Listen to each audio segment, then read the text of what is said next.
Today I'm going to show you how to put an antique finish on precious metal clay or sterling silver using this natural product called liver of sulphur. We're going to need two containers. One we'll use for our liver of sulphur solution and the other we'll use as a neutralizing bath. We'll make up the neutralizing bath first. I'm putting about 2 tablespoons of baking soda into a container that has maybe a cup of water in it. Then I just want to stir that up to dissolve the baking soda. And then to make my patina solution, I'm going to pour about a cup of hot water. This is very hot water, probably the temperature of coffee. And I'm going to pour that into the container, and then I want a small pea-sized chunk of liver of sulphur. Now, the piece that I put in there actually looks a little bit too big. I'm going to be taking some of that out. But I'm just going to stir this until I see the nice lemon jello color that I'm looking for. Now with this liver of sulphur solution, I can get anything from a rainbow color all the way to a black oxidized finish. And we include an instructional sheet that'll give you a variety of different colorful, really beautiful finishes that you can achieve with liver of sulphur. On this piece, I'm going to apply it with a paintbrush because this particular piece has some really deep texture, and I want the liver of sulphur to get mainly into the crevices so I can get a really nice contrast. And I really don't want to spend a lot of time removing the patina from the high spots, which I'd like to have shiny. So putting it on with a brush allows the liver of sulphur solution to puddle in those crevices and patina those areas faster. And at the same time, because I'm putting it on with a paintbrush and these other areas aren't getting near as much patina on it, they're developing much more slowly. So I'm just going to watch this as it darkens, and when I feel that it's ready, I'll just put it in the neutralizing bath and stop the process from happening. Now with this piece, I'm going to start by putting it on with a paintbrush so you can see that it instantly starts to turn a golden color. But for something like this, I'm better off just dropping it in the solution and allowing it to sit for a few seconds.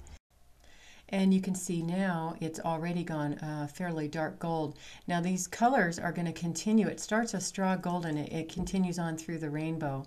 In order to stop this process, I need to put it in the neutralizing bath, and that'll stop it from developing further. But I want this darker, so I'm going to set it in the solution again for another couple of seconds. And when I pull it out, it's not completely black yet. It's kind of a dark green, but I'm going to leave it at this because I think that's pretty. So I'll just drop it in the neutralizing bath and let that sit for a few seconds, and it'll stop the process.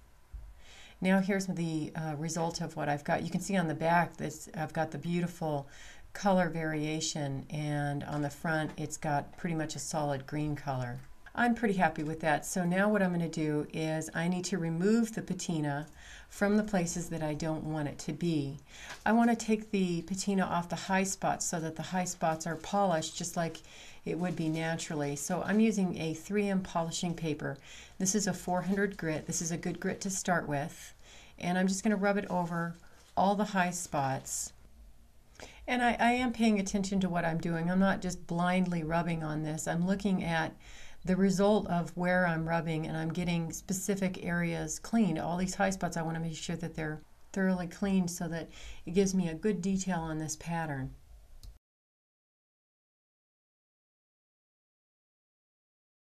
Now the back side of an earring is something that I don't often patina because people really don't want tarnished ear posts in their ears, and they don't want the tarnished metal against their skin. So there's a couple of ways of doing this.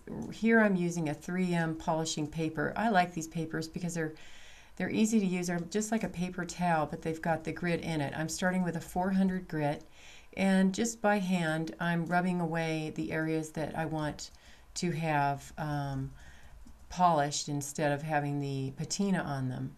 So I'm using my fingernail and the polishing paper to get around the little edges of the ear post and to polish these areas up. And then I'm going to continue and run through all of the grits. I start with my 400, then I'm going to go to the 800, the 1200, all the way up to my 8000 grit paper so that I can get a nice polished surface on here, a mirror shine.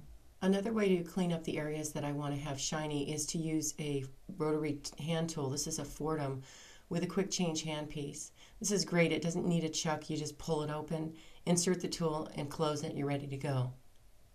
The Fortum makes quick work of any polishing operation. I'm starting here like I did before with a 400 grit. These are 3M rotary bristle discs. These things are fantastic.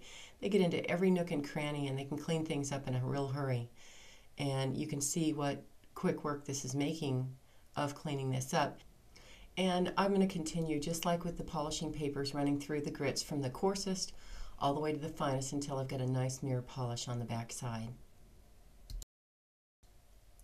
On this piece, I'm starting with the 400 grit polishing papers, and you can see that I really don't have that much cleanup to do because of the way that I applied the patina.